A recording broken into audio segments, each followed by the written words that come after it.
রবিবার উদয়পুর রাজস্বী কলাক্ষেত্রে ত্রিপুরা রাজ্য কর্মচারী সংঘ গোমতী ও উদয়পুর মহকুমা কমিটির উদ্যোগে দ্বিতীয় ত্রিবার্ষিক সম্মেলন অনুষ্ঠিত হয়।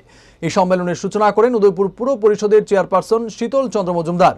সংগঠনের নেতৃত্ব তপন মজুমদার বলেন, ভারতীয় মজদুর সংঘ অন্যান্য শ্রমিক সংগঠনগুলোর মতো নয়, রাষ্ট্র এবং রাজ্যের কল্যাণেই এই সংগঠনের মূল লক্ষ্য।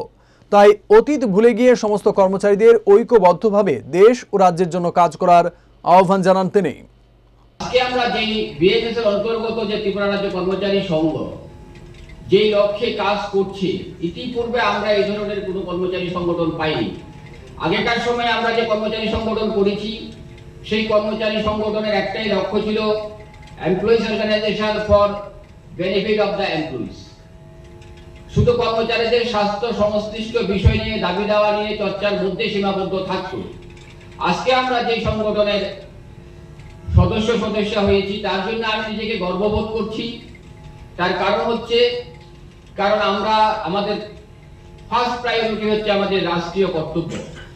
রাষ্ট্র যদি শক্তিশালী না হয়, তাহলে আমরা যতই চিৎকার করি, আমাদের অর্থনৈতিক দাবি দেওয়া কখনোই ফুলফিল হবে না, এটা পরিষ্কার।